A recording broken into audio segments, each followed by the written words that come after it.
పరలోకమందు ఉన్నటువంటి మా యొక్క తండ్రి, నీ యొక్క పరిశుద్ధమైన ఉన్నతమైన నామం బట్టి నీ యొక్క ప్రియకుమారుడు మా రక్షకుడు యేసుక్రీస్తు ద్వారా కృతజ్ఞతలు తెలియజేసుకుంటున్నాం నాయన. మీరు రాయించినటువంటి జీవగ్రంథంలో నుండి కొన్ని అమూల్యమైన విషయాలను తండ్రి మేము జ్ఞాపకం చేసుకుంటూ ఉండగా మా యొక్క ఆత్మీయ జీవితానికి అవసరమైనటువంటి సంగతులు మేము అర్థం చేసుకొని నీ కొరకు ఉన్నతంగా ఫలించేటువంటి భాగ్యం కల్పించమని ఇదిగో నాయన చెబుతూ ఉన్నటువంటి నాకు సమయోచితమైనటువంటి జ్ఞానం అందించమని, ఈ యొక్క వాక్య సారాంశం నాయన మేము అర్థం చేసుకొని నీ మాటకు లోబడి నాయన మా జీవితాలను కట్టుకొనుటకు మా యొక్క మనోనేత్రములు వెలిగించమని కోరుతూ ఉన్నాం. చక్కటి వాతావరణాన్ని నాయన అనుకూలపరచమని ఈ ప్రార్థన ఈ ప్రియకుమారుడైనటువంటి యేసుక్రీస్తు ద్వారా అడిగి వేడుకొనుచున్నాం తండ్రి, ఆమేన్. ప్రియమైన దేవుని పిల్లలారా, కొంచెం సౌండ్ చేస్తాను. ఈ యొక్క సమయంలో బైబిల్ గ్రంథంలో నుండి ఒక చక్కటి అంశాన్ని మనం నేర్చుకున్నట్టు, అదే మీకు ముందుగా తెలుపబడిన విధముగా చింపుటకు సమయం కలదా,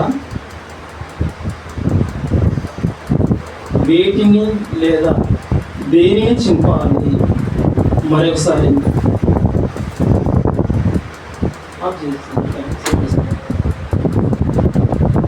చింపుటకు సమయం కలదా, వేటిని లేదా దేనిని చింపాలి.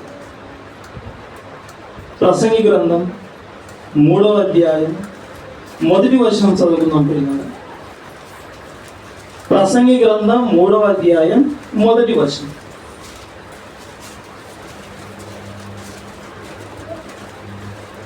ప్రసంగి గ్రంథం 3వ అధ్యాయం 1వ వచనం. ప్రతి దానికి సమయం కలదు, ఆకాశము క్రింద ప్రతి ప్రయత్నమునకు సమయం కలదు. ఇక్కడ జ్ఞాని అయినటువంటి ప్రసంగి ద్వారా దేవుడు చెబుతున్నటువంటి విషయం. ఈ సొలొమోను గారు కూడా అనుభవపూర్వకముగా చెబుతూ ఉన్నటువంటి మాట ఏంటంటే, ప్రతి దానికి సమయం కలదు, ఆకాశము క్రింద ప్రతి ప్రయత్నమునకు సమయం కలదు. సమయం, టైం. నిజంగా ప్రతి దానికి సమయం ఉంటుంది. ఒక విత్తనం అది భూమిలో వేయగానే తర్వాత రోజే వెళ్ళి పండు కోసం ఆశించామంటే దొరకదు. నువ్వు భూమిలో విత్తినటువంటి ఆ విత్తనము అది మొలవాలి, మొలకెత్తి మొక్కగా మారి వృక్షంగా మారి పుష్పించి దానికి పూత రావాలి. పూత వచ్చిన తర్వాత కాయ రావాలి. ఆ కాయ నిలబడితే అది పండుగా మారుతుంది. ఒక పండు మన చేతికి రావాలంటే దానికి ఒక టైం ఉంది.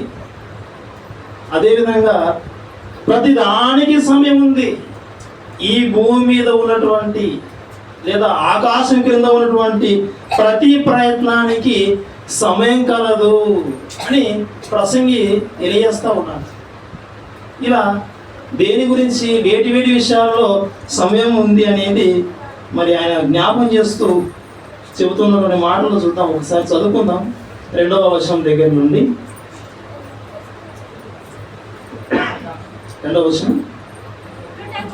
పుట్టుటకు, చచ్చుటకు, నాటుటకు, నాటబడిన దాని పెరిగివేయుటకు, చంపుటకు, బాగు చేయుటకు, పడగొట్టుటకు, కట్టుటకు, ఏడ్చుటకు, నవ్వుటకు, దుఃఖించుటకు, నాట్యమాడుటకు, రాళ్లను పారవేయుటకు, రాళ్లను కుప్పవేయుటకు, కౌగలించుట మాటకు, వెతకుటకు, పోగొట్టుకొనుటకు, దాచుకొనుటకు, పారవేయుటకు, చింపుటకు. ఇలా చాలా చెప్పాడు. కుట్టడానికి, చావడానికి, రాళ్ళను కుప్పగా వేయడానికి, పారవేయడానికి, కౌగిలించడానికి, మానుకోవడానికి, దాచుకోవడానికి, పోగొట్టుకోవడానికి, ఇలా చెప్పుకుంటూ 7వ వచనంలో ఏం చెప్తా ఉన్నాడంటే చింపుటకు. అంటే చింపడానికి కూడా సమయం ఉందా? చింపుటకు కూడా సమయం ఉందా? అదే మన పాట. చింపుటకు సమయం కలదా? అయితే దేనిని లేదా వేటిని చింపాలి? దేవుడు ఏం తెలియజేస్తా ఉన్నాడు మనం? మన యొక్క ఆత్మీయ జీవితానికి దేవుడు తన బోధ ద్వారా ఏం చెప్పాలనుకుంటున్నాడు? ప్రియమైన దేవుని పిల్లారా, నిజంగా దేవుడు భూమి మీద ఉన్నటువంటి ప్రతి మనిషికి బోధ చేయగలడు. ఎలాంటి వారికైనా. యోబు గ్రంథంలో ఒక మాట ఉంది. ఏ మాట అంటే, ఆయనను పోలిన బోధకుడు ఎవడు? ఆయనలాగా టీచింగ్ చేసే బోధకుడు ఎవడు? ప్రియమైన దేవుని పిల్లారా, ఈరోజు ఉన్నటువంటి మనుషులు కూడా మనిషికి బోధ చేయలేకుండా చేతులు ఎత్తేయచ్చు. ఇక నేను అతనికి చెప్పలేను, అతనికి చెప్పడం నా వల్ల కాదు. కానీ దేవుడు ఎలాంటి వాడంటే, ఎవరికైనా, రాతి లాంటి గుండె కలిగిన వ్యక్తికైనా ఆయన బోధ చేయగలడు. ఆయన లాంటి బోధ చేయగలిగే వ్యక్తి ఎవరు? దేవుడు. ఈ మనుషులందరూ వినరని, ఒక్కొక్కరు ఒక్కో విధంగా కొన్ని సందర్భాల్లోనే తన మాటలు అర్థం చేసుకుంటారని గుర్తిరిగిన దేవుడు ఎన్నో విధాలుగా రకరకాలైనటువంటి నానా విషయాల ద్వారా దేవుడు బోధ చేస్తూ ఉంటాడు. కొందరు కొన్ని ప్రసంగాలకు మారిపోతారు, కొందరు అంత సులువుగా మారరు. ఒక తగిన బోధ పడితే, హృదయంలోకి వెళ్తే అప్పుడు మారతారు. ప్రియమైన దేవుని పిల్లారా, అయితే ఈ పాఠం ద్వారా మన యొక్క ఆత్మీయ జీవితానికి అవసరమైనటువంటి సంగతులు మనం జ్ఞాపకం చేసుకుంటాం. చింపటం, ఇది అందరికీ తెలుసు. చిన్నపిల్లలకు ఒక పుస్తకం ఇచ్చామంటే ఇక వాళ్ళు ఏం చేస్తారు? ముక్కలు చేసేస్తారు, పేజీలని చింపేస్తారు. అంటే పేపర్ను చింపడం తెలుసు మనకు. అదేవిధంగా ప్లాస్టిక్ కవర్స్, వాటిని కూడా అవసరం వచ్చినప్పుడు చింపేస్తాము. ఇలా ఇంకా ఏదైనా మరి ఫ్లిప్కార్ట్ నుండి కావచ్చు, అమెజాన్ నుండి కావచ్చు, వచ్చినటువంటి డెలివరీస్ వాటిపైన కవర్స్ వేసి ఉంటారు. అది ఓపెన్ చేయడానికి కొన్ని సందర్భాల్లో ఓపెన్ చేయలేము మన చేతితో. ఏదైనా ఒక ఆయుధం ఉపయోగించి బ్లేడ్తో అలా పైన ఉన్నటువంటి కవర్ను కట్ చేస్తాం, అంటే చింపేస్తాం. మనం చింపడానికి ప్రయత్నం చేస్తూ ఉన్నాం. కొంతమంది పాత బట్టలు తీసుకొని పనికిరానటువంటి బట్టలు ఏం చేస్తారంటే ముక్కలుగా చింపేసి దిల్లు కొడుతూ ఉంటారు. వాళ్ళు చేసే పనులలో ఆ ఉన్న బట్టలన్నీ వారికి అవసరం వచ్చిన రీతిలో ముక్కలుగా కోసేస్తారు, చింపేస్తారు బట్టలు. ఇలా మనిషి తన ప్రయత్నం వలన చింపేస్తాడు. అదేవిధంగా తన ప్రయత్నం లేకపోయినా కానీ చింపే సందర్భాలు ఉంటాయి. ప్రియమైన దేవుని పిల్లారా, నిజంగా మనం గృహంలో కావచ్చు, ఒకవేళ ప్రయాణంలో కావచ్చు, వెళ్ళేటప్పుడు అనుకోకుండా ఏదైనా ఒక వస్తువుకు, ఒక కొక్యానికి మనకున్నటువంటి మనం ధరించిన వస్త్రాలు తగులుకొని సట్టు చిగిన సందర్భాలు, చీర చినిగిన సందర్భాలు కూడా మీ జీవితాలలో మీకు తెలియదుగా. ఇది ప్రయత్నం లేకుండా అనుకోకుండా జరిగిన సందర్భం, అనుకోకుండా చినిపోవడం, ఇది మనకు తెలుసు. దీని ద్వారా దేవుడు ఒక చక్కటి పాఠాన్ని చెప్పాలనుకుంటున్నాడు. చింపుటకు సమయం కలదా? అయితే దేన్ని చింపాలి, వేటిని చింపాలి, అది మనం తెలుసుకుందాం. బైబిల్ గ్రంథంలో ఎందరో భక్తులు ఉన్నారు. ఆ భక్తులు తమ వస్త్రాలను చింపుకున్నారు. కొంతమంది ఎలా అంటే దుఃఖంతో, బాధతో చింపిన సందర్భాలు ఉన్నాయి. కొంతమంది కోపంతో చింపిన సందర్భాలు ఉన్నాయి. మనం 2 వచనాలు చూద్దాం. ఆదికాండం 37వ అధ్యాయం. ఆదికాండం 37వ అధ్యాయం 34వ వచనం.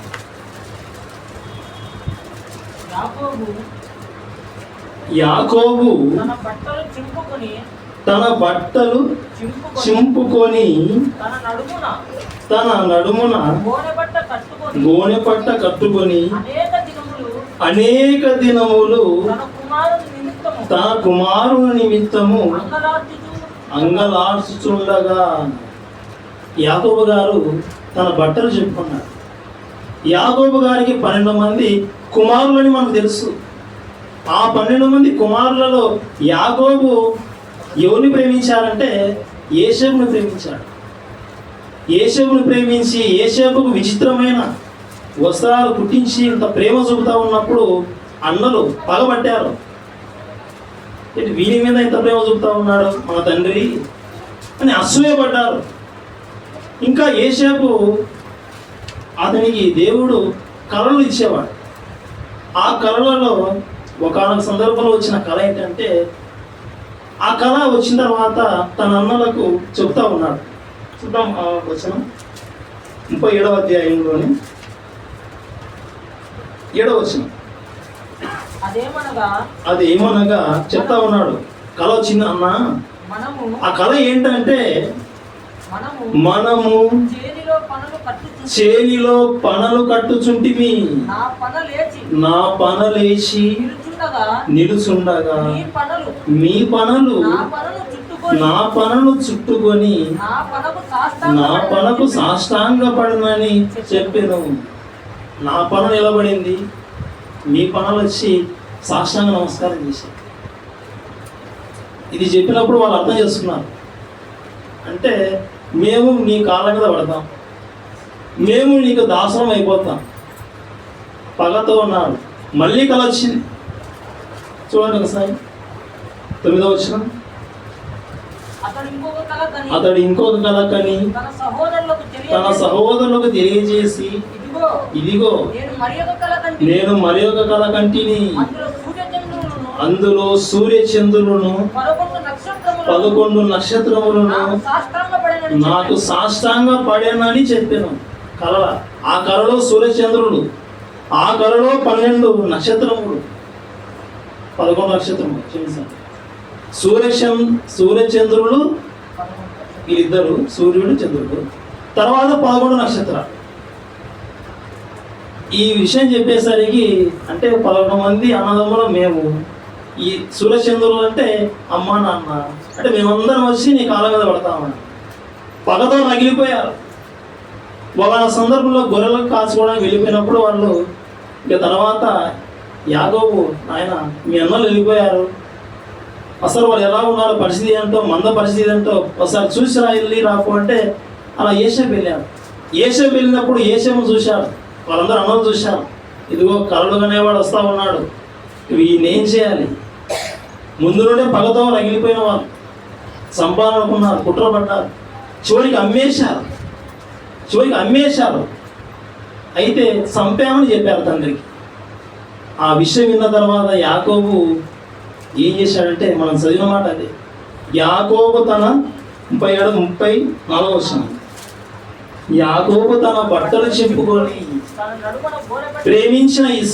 ప్రేమించినటువంటి ఏసేపు, ప్రేమగా అల్లారు ముద్దుగా పెంచుకున్నటువంటి ఏసేపు ఒక క్రూరముఖం వచ్చి చంపేసింది, అతని రక్తము అతని వస్త్రాలు ఇవే అని అన్నలు చెప్పినప్పుడు చూసి నిజంగా చరించిపోయాడు. మన ఆలగడ్డలో కూడా జరిగిన సంఘటన మీకు తెలియదు కాదు. బడికి వెళ్ళింది ఒక పాప, వెళ్ళిన రోజే సాయంత్రం వచ్చేసరికి చనిపోయింది, బస్సు కింద పడిపోయింది. మనకే బాధ ఉంటే ఇక తల్లిదండ్రులకు వారి యొక్క బాధ ఎంత ఉంటుంది.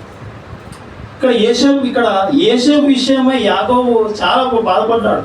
చనిపోయాడు నీ కుమారుడని వాళ్ళు చెప్పిన అబద్ధానికి కుమిలిపోయాడు. ఆ బాధతో బట్టలు చింపుకున్నాడు. ఇక్కడ దుఃఖం వలన తన వస్త్రాలను చింపుకున్నాడు.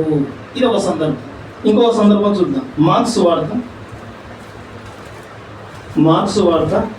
14వ అధ్యాయం.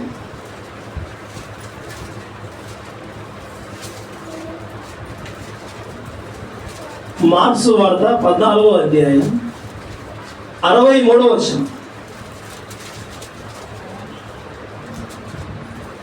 మార్క్స్ వార్త 14వ అధ్యాయం 63వ వచనం. ప్రధాన యాజకుడు తన వస్త్రములు చింపుకొని, ఈ ప్రధాన యాజకుడు ఏం చేశాడు? తన వస్త్రాలు చింపుకున్నాడు. ఆ రోజు మరి యేసు విషయమై యాకోబు చింపుకున్నాడు దుఃఖంతో. కుమారుడు పోయాడు కాబట్టి చింపుకున్నాడు. ఇక ప్రధాన యాజకుడు చింపుకున్నాడు. ఈ ప్రధాన యాజకుడు కుమారుడు ఏమైనా చనిపోయాడా? లేదు. ఈ ప్రధాన యాజకుడు వస్త్రాలు చింపుకుంది ఎందుకంటే అసూయతో, కోపంతో. ఎవరి మీద? యేసుక్రీస్తు మీద. నువ్వెవరు? నువ్వు క్రీస్తువా అని అడిగినప్పుడు, అవును నేనే, దేవుని కుడి పార్శ్వంలో కూర్చుంటాను, ఇదిగో వస్తాను నేను, మీరందరూ చూస్తారు. ఈ మాట అన్నప్పుడు ప్రధాన యాజకుడు కోపంతో మండిపోయి నిజంగా ఆ వస్త్రాలు చింపేసుకున్నాడు. దుఃఖంలో వస్త్రాలు చింపుకున్నారు. ఒక యాకోబు కోపంతో వస్త్రాలు చింపుకున్నారు. ఇక్కడ ప్రధాన యాజకుడు మొత్తానికి ఏం చేశారంటే బట్టలు చింపుకున్నారు. చింపుటకు సమయం కలదా? అయితే దేనిని వేటిని చింపాలి? దేవుడు మనకు బట్టలు చింపుకోమని చెప్పడం లేదు, కానీ ఇంకా ఏదో చెప్పాలనుకుంటున్నాడు. అదే మనం తెలుసుకోబోతా ఉన్నాం. ప్రియమైన దేవుని పిల్లలారా, ఈరోజు ప్రపంచ మానవాళి పరిస్థితి దేవుణ్ణి పట్టించుకోవడం లేదు. దేవుడు చేసినటువంటి మేలులు మర్చిపోయారు. ఆయన సులువుగా ఏ విధమైనటువంటి మన నుండి ఆశించకుండా ప్రాణవాయువు ఇచ్చాడు. ఆక్సిజన్ వాయువు. నిజంగా గాలి ఆడకపోతేనే ఇన్ని ఫ్యాన్లు తిరుగుతూ ఉన్నా కానీ అల్లాడిపోతూ ఉంటాం. గాలి తగలడం లేదు. మరి హాస్పిటల్కి వెళ్ళిపోతే మరి ఆక్సిజన్ కోసం ఆక్సిజన్ సిలిండర్, కొంత ఆక్సిజన్ ఇచ్చినందుకు వాళ్ళు బిల్లు పేమెంట్ చేస్తూ ఉన్నారు, బిల్లు అడుగుతూ ఉన్నారు. కానీ దేవుడు మాత్రం పుట్టినప్పటి నుండి ఇప్పటి వరకు మనం గాలి పీల్చుకుంటున్నా కానీ దేవుడు మన నుండి ఏమైనా ఆశించాడా? ఇంటికి కరెంట్ బిల్లు వచ్చింది కానీ మీరు గాలి పీల్చుకున్నారు కాబట్టి గాలికి బిల్లు కట్టిందని దేవుడైనా పంపాడా? లేదు. వర్షం కురిపించే దేవుడు, ఇదిగో వర్షం కురిపించాను, దీనికి మీరు ట్యాక్స్ కట్టండి. ఆహారం ఇచ్చిన దేవుడు, ఫలవంతమైనటువంటి రుచులు ఇచ్చిన దేవుడు, ఎన్నో పెట్టి ఎన్నో మేలు చేసిన దేవుడు, ఆయన ఈరోజు ప్రపంచ మానవాళి మర్చిపోయింది. ప్రియమైన దేవుని పిల్లలారా, ఆయన చేసిన మేలు గుర్తించడం లేదు. తృణీకరించింది సమాజం. దేవుడు అంటే చూపించు, దేవుడే లేడని కొంతమంది. రకరకాలుగా ఈరోజు మనుషులు మారిపోయారు. ఒకనాడు ఇశ్రాయేలు విషయమై దేవుని బాధ ఏందో చూద్దాం ఒకసారి. యెషయా గ్రంథం 1వ అధ్యాయం 2వ వచనం. యెహోవా మాట్లాడుచున్నాడు. ఆకాశమా ఆలకించుము, భూమి చెవియొగ్గుము.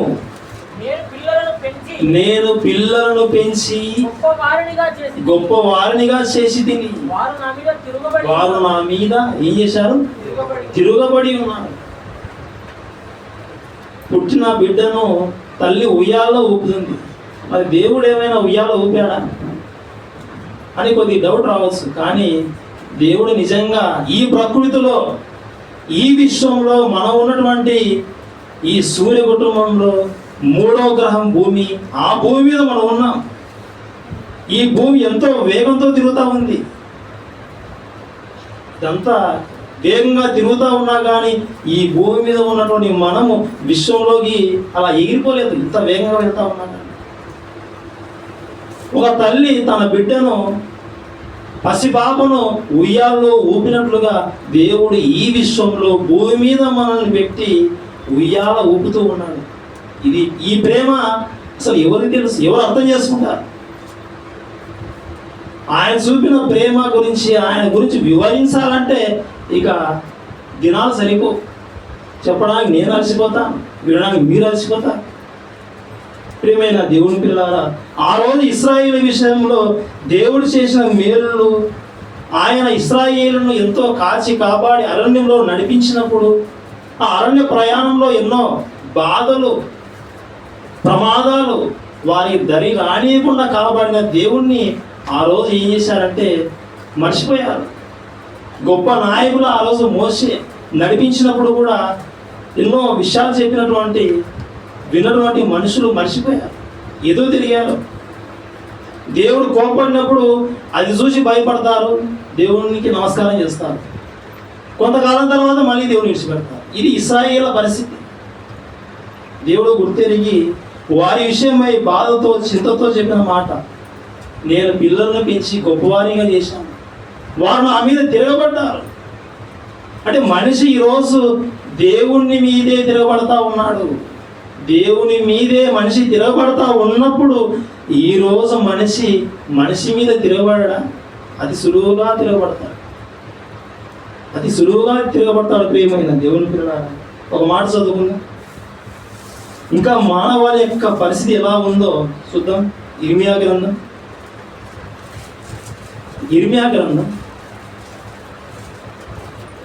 19వ అధ్యాయం.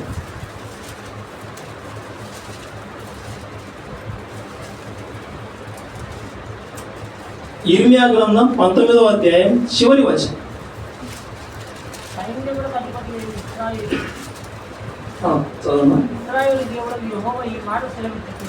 ఇశ్రాయేలు దేవుడగు యెహోవా ఈ మాట సెలవిచ్చుచున్నాడు, నా జనులు నా మాట వినకుండా మొండికి తిరిగి ఉన్నారు. ఎలా అయిపోయారు మనుషులు? ఎలా అయిపోయారు? మొండికి తిరిగారు, మొండికి వేశారు. దేవుడు బాధతో, ఆవేదనతో ఇశ్రాయేలు గురించి చెబుతున్న మాట, నా జనులు నా మాట వినడం లేదు, మొండికి తిరిగారు. ఈరోజు మొండికి తిరిగేవారు దేవుని మాటలు పట్టించుకోకుండా, దేవుని మాటలు అవిధేయులుగా మారిపోయి మొండికి తిరిగే వాళ్ళ పరిస్థితి ఎలా ఉంటుందంటే దయనీయమైన పరిస్థితికి వెళ్ళిపోతుంది. మొండికి తిరిగితే ఇక తర్వాత తిండి ఉండదు. మొండికి తిరిగితే ఇక తర్వాత జీవితానికి గడ్డి పడుతుంది. ప్రియమైన దేవుని పిల్లారా, దేవుని యొక్క బాధ, నా పిల్లలు మొండికి తిరిగారు. ఆయన కోపంతో ఏం చెబుతున్నాడు చూడండి తర్వాత, గనుక ఈ పట్టణమును గూర్చి నేను చెప్పిన కీడంతయు దాని మీదికి దానితో సంబంధించిన పట్టణములన్నింటి మీదికి రప్పించుచున్నాను. ఏం రప్పిస్తా ఉన్నాడు? కీడు. అంటే దేవుడు కీడు కూడా రప్పిస్తాడా? మేలే కదా రావాల్సింది, ఆశీర్వాదాలు కదా రావాల్సింది. అయ్యగారు ప్రార్థన చేస్తారు, దేవుడు ఆశీర్వదిస్తాడు. దేవుని దగ్గర నుండి మేలు రావాలి, దేవుని దగ్గర మేలే అనుకుంటా, కానీ దేవుని దగ్గర నుండి కీడు కూడా వస్తుంది. ఒక మాట చూద్దాం పిల్ల, విలాపవాక్యం అనుకుంటాను చూడండి. విలాపవాక్యములలో ఉంటారు చూడండి.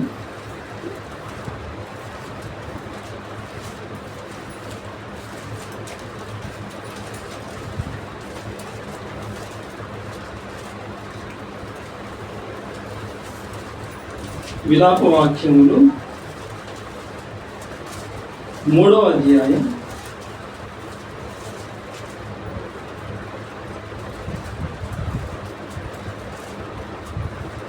మహోన్నతుడైన దేవుని నోట నుండి మేలును కీడును బయలు వెల్లును కదా అనే పదం ఉంటుంది చూడండి. విలాపవాక్యములు 3వ అధ్యాయం కాబట్టి ఇంత మీకు 35వ వచనం, 38 చదవండి. మహోన్నతుడైన దేవుని నోట నుండి కీడును మేలును బయలు వెల్లును కదా. దేవుని దగ్గర నుండి మేలు వస్తుంది, దేవుని దగ్గర నుండి ఏమొస్తుంది? కీడు కూడా వస్తుంది. మేలు కీడు ఎప్పుడు వస్తుందంటే దేవుని మాట వినకపోవడం వలన, దేవునికి ఎదురు తిరిగినప్పుడు, అవిధేయులుగా మారినప్పుడు, మొండికి తిరిగినప్పుడు. నా పిల్లలు నా మీద తిరగబడ్డారు, మొండికి తిరిగారు, ఇదిగో ఈ పట్టణం మీదకి కీడు రప్పిస్తా ఉన్నాను, నేను ఉద్దేశించిన కీడు వస్తుంది. ప్రియమైన దేవుని పిల్లారా, నిజంగా కీడు రప్పిస్తాడు. కీడు చేయడం న్యాయమా బ్రదర్ అనొచ్చు, కానీ దేవుడు ఆయన ఏం చేసినా అన్యాయస్తుడు కాదు. బడికి వెళ్ళిన పిల్లవాడు చక్కగా పాఠాలు చదువుకుంటే నేర్చుకుంటే టీచర్ ఎందుకు పడతాడు? మాట వినప్పుడు, క్లాసును డిస్టర్బెన్స్ చేసినప్పుడు, ఎదురు తిరిగినప్పుడు అప్పుడు మాస్టర్ బెత్తం తీసుకుంటాడు. ఇది న్యాయం, ఇది న్యాయమే అంటారు. పిల్లలు మాట వినకుండా ఎదురు తిరిగినప్పుడు తల్లిదండ్రులు కొట్టడానికి ప్రయత్నిస్తారు, అవసరమైతే సన్మార్గంలోకి నడిపించడానికి కొడతారు కూడా. పిల్లలు కొట్టకూడదు, అన్యాయం బ్రదర్ అని అడ్డుకున్నామంటే పిల్లోని పక్కన పెట్టేసి మధ్యలో ఎవరైతే ఎంటర్ అవుతాడో ఆ వ్యక్తిని కూడా కొడతాడు. ప్రియమైన దేవుని పిల్లారా, నిజంగా మేలు జరుగుతుంది, కీడు జరుగుతుంది. దేవుని నుండి ఈ రెండు వస్తాయి. అయితే కీడు రాకుండా ఉండాలంటే దేవుని యొక్క మాటకు విధేయత చూపాలి. దేవుడు చెప్పిన మాట ఏదైతే ఉందో దాని ప్రకారంగా పాటించడానికి ప్రయత్నం చేయాలి. మరి దేవుని మాట ఎక్కడ వస్తుంది? బైబిల్లో రాయబడ్డాయి. అవి ఎందరో దైవ సేవల ద్వారా, దేవుని బోధకుల ద్వారా మనం వింటూ ఉంటాం. విన్నప్పుడు మన చెవిలో పడినప్పుడు ఏం చేయాలంటే వినాలి, తెలుసుకోవాలి. ఒకనొక సందర్భంలో స్టెఫెన్ గారు వాక్యం చెబుతా ఉన్నారు. వాక్యం చెబుతా ఉన్నప్పుడు ప్రజలు ఏం చేశారో చూద్దాం. అపోస్తుల కార్యములు 7వ అధ్యాయం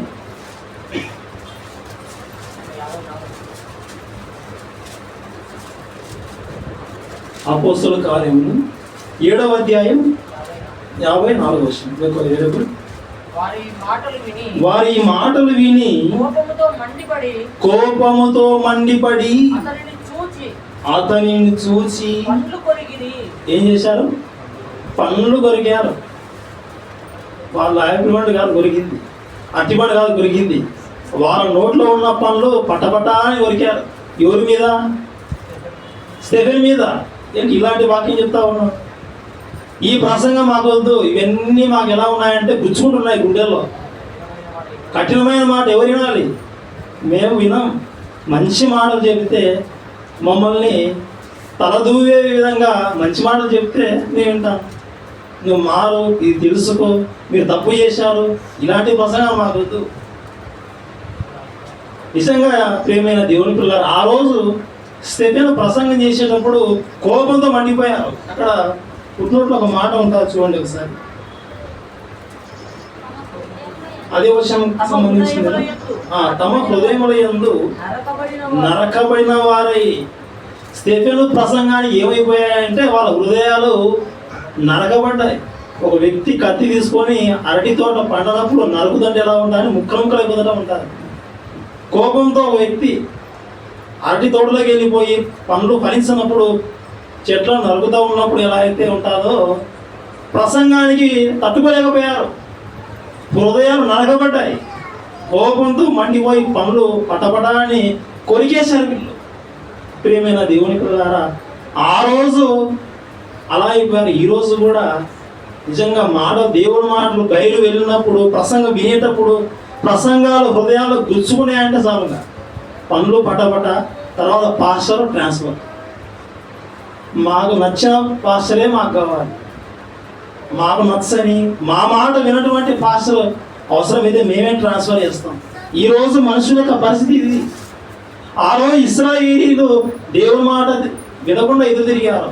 ఈరోజు క్రైస్తవులు దేవుని మాట మేము చదువుకుంటున్నాం, పరలోకం ఇక మాదే అనేటువంటి ఆలోచనతో ఉన్నటువంటి ఈ మనుషులు, ఎవరైనా ఒక బోధకుడు తనకున్నటువంటి కుటుంబాన్ని వదిలి ప్రయాసతో వచ్చి సువార్త చేసి మంచి విషయాలు సంఘానికి బోధిస్తూ ఉన్నప్పుడు వినని వారు, అందరూ కాదు కొందరు వినని వారు ఎదురు తిరుగుతారు, అసూయతో ఏమైనా హాని చేస్తారు. ఆ రోజు స్టెఫెను చంపేశారు. ప్రియమైన దేవుని పిల్లారా, ఇది మనుషుల యొక్క పరిస్థితి. ఇలా ఉండొచ్చా అంటే ఇలా ఉండకూడదు, ఇలా ఉండకూడదు ప్రియమైన దేవుని పిల్లారా. ఎందుకంటే దేవుడు చాలా మంచివాడు, ఆయన పరిశుద్ధుడు, ఆయన ప్రేమ గలవాడు, ఆయన కరుణా సంపన్నుడు. అలాంటి దేవుడిని పెట్టుకొని ఆయన దగ్గర నిజంగా మనం ఉండడం గొప్ప భాగ్యం. మనం ఒక అడుగు వేస్తే ఆయన 100 అడుగులు వేసి మన దగ్గరకు వచ్చేవాడు. మారాలని మనసు ఉంటే చాలు, ఆ ఆలోచన వచ్చినప్పుడే దేవుడు మన గురించి చాలా సంతోషిస్తాడు. అలాంటి మనసు గల దేవుడు. చూద్దాం, ఒక మాట చూద్దాం. యోవేలు గ్రంథం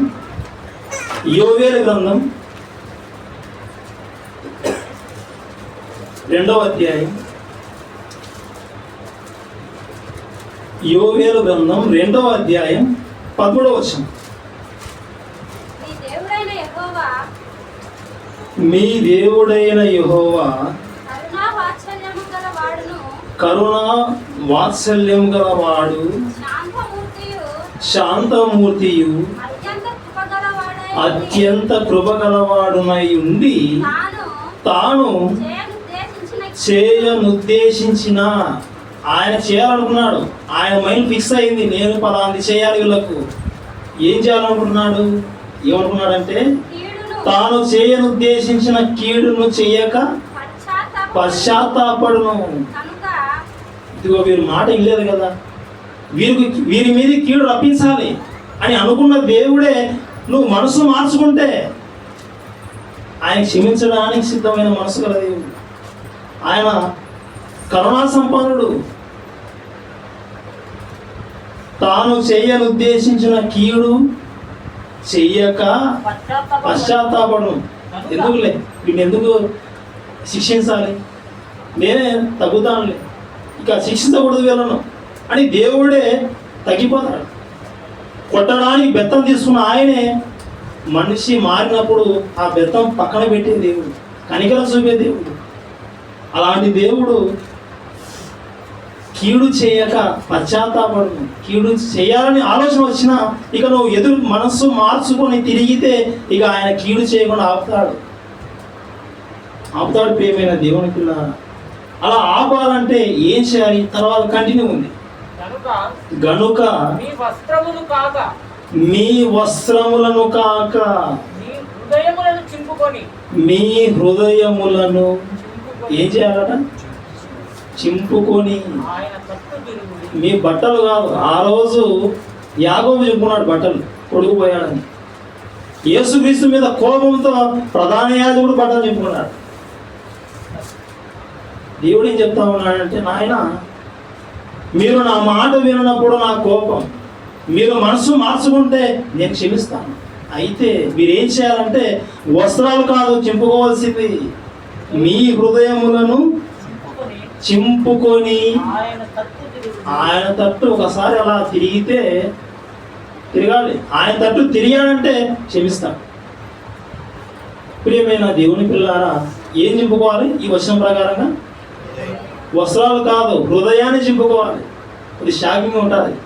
పేపర్ చింపడం తెలుసు, బట్టలు చింపడం తెలుసు, హృదయాన్ని చింపుకోవడం ఏంటి? హృదయాన్ని చింపుకోవాలని చింపుకోవాల్సిందే.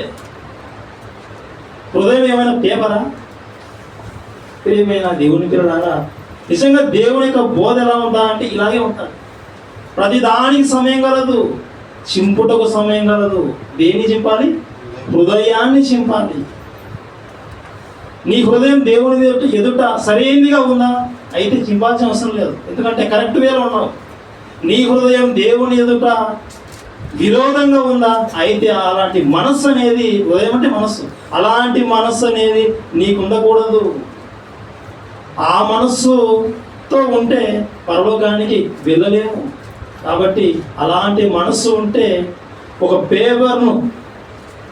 పేపర్ తీసుకొని ఎలా అయితే చింపడానికి ప్రయత్నం చేస్తామో అలా పేపర్ చింపినట్లుగా ఒకవేళ దేవుని మాటలు గుచ్చుకున్న తర్వాత ఎదురు తిరగకుండా ఏం చేయాలి? మనసు మార్చుకోవాలి. అంటే ఆ పాత హృదయం, పాత మనసును చింపేయాలి. ఇది దేవుడు మనకు తెలియజేయాలనేదే ఆయన కాన్సెప్ట్. ఆయన వైపు మనం తిరగాలనేదే దేవుని యొక్క ఆశ. నా పిల్లలు నా దగ్గర ఉండాలి, నా వైపు తిరిగితే ఇక వారికి ఏమైనా చేయడానికి సిద్ధమే. మీకు అందరూ తెలుసు తప్పిపోయిన కుమారుడు సందర్భం. ఆ కుమారుడు వెళ్ళిపోయి అంతా దుర్వ్యాపారం వలన పాడు చేసుకొని ఇక మా నాన్న దగ్గర వెళ్ళిపోవాలి నేను ఆలోచనతో ఒకసారి వెనుక తిరిగి వచ్చినప్పుడే దూరం నుండే తండ్రి చూసి పరిగెత్తుకుంటూ వెళ్ళిపోయి మెడ మీద పడి ముద్దు పెట్టుకున్నాడు. ఇది ఒక ఉపమానంలోనే సంగతి ఎలా ఉంటే పరలోకంలో ఉన్న దేవుని సంగతి ఆయన ఆలోచన ఎలా ఉంటుందంటే అందరి హృదయాలను చూసే దేవుడు. మనసు మార్చుకోవాలి కానీ ఇక ఆయన ప్రేమించి గొప్ప చేసే దేవుడు. ప్రేమైన దేవుని పిల్లలారా, ఈ పాఠం ద్వారా మనం తెలుసుకున్న సంగతి ఏంటంటే చింపాలి. ఏంటంటే హృదయాన్ని చింపేసుకోవాలి. హృదయం ఎప్పుడైతే సరిగా లేదా అయితే చింపేసుకో. తెల్లని పేపర్ ఎలా ఉంటుందో అలాంటి పేపర్ లాంటి మనసు పెట్టుకోవాలి. అప్పుడు అలాంటి మనసు ఉండి దేవుని దగ్గర మనం నిలబడితే ఆయన తన మాటలు మన హృదయమును పలక మీద రాస్తాడు. హృదయమును పలక మీద తన మాటలు రాసినప్పుడు మరి ఆ మాట ప్రకారంగా జీవిస్తే నిజంగా మన యొక్క కుటుంబం కూడా హ్యాపీగా ఉంటుంది. ఒక మాట చూసుకుందాం. యెషయా గ్రంథం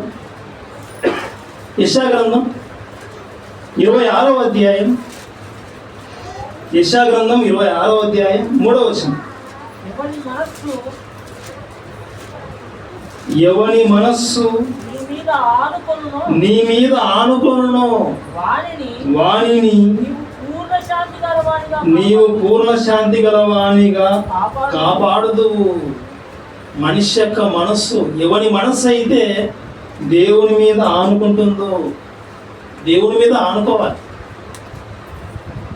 దేవుని మీద ఆనుకునే మనస్సు.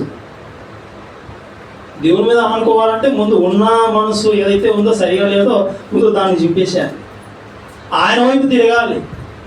మంచి మనసుతో ఇక ఆయన వైపు తిరిగి ఆయన మీద ఆధారపడితే ఆయన ఏం చేస్తామని చెప్తా ఉన్నాడంటే చూడండి తర్వాత,